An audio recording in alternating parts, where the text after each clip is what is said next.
Dapat tested ka. Paano mo sasabihin sa tao na manalangin ka sapagkat ang Diyos ay tumutugon kung ikaw ay tatawag?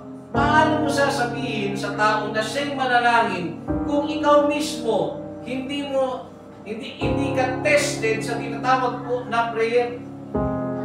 Nakukuha po ninyo.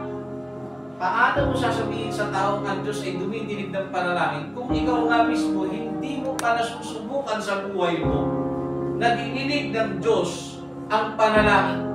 So what you say, mga kapatid, dapat experienceado mo yun. No? What you say is what you experience.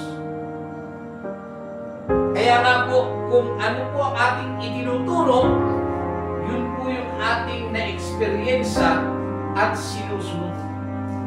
Kung ikaw po ay tunay na alagad, tunay ka rin po, mga kapatid, na nasubukan. Tested ka. Paano mo ipapangaral sa tao na mahalin niya ang gawain ng Panginoon kung ikaw mismo na nag-ahari sa iyong sarili na worker ka, wala kang pakialam sa gawain ng Diyos? Nakuha niyo, mga kapatid?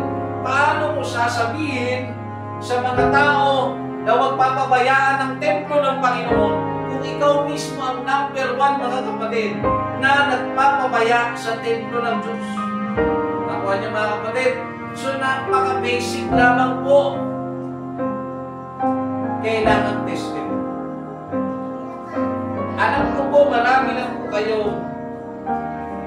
nakita, nasaksiyan na mga dating worker na tumatayo sa isang simbahan. Tama po ba?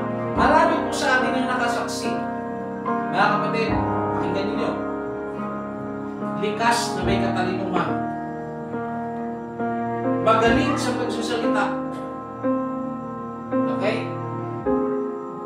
Matatas ang memorya.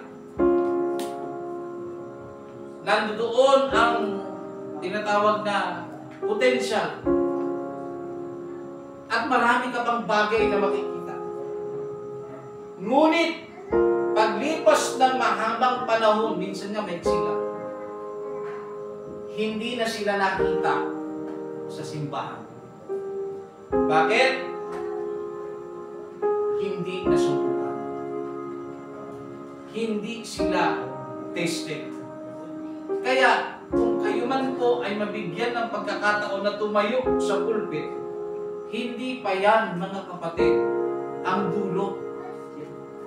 Hindi pa po yan ang dulo na ginagamit na ako, so alagad na ako. Mga kapatid, hindi pa yan.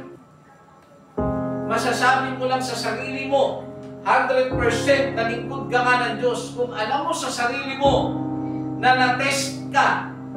Na-test ng time ka, mga kapatid. Na-test ka sa maraming bagay. Na ikaw mismo sa sarili mo, mga kapatid, nandoon yung sakit at sikip ng dibdib kapag hindi mo natutupad ang tungkuling ibinigay sa iyo. Yun, mga kapatid, ang tunay na lingkod ng Panginoon.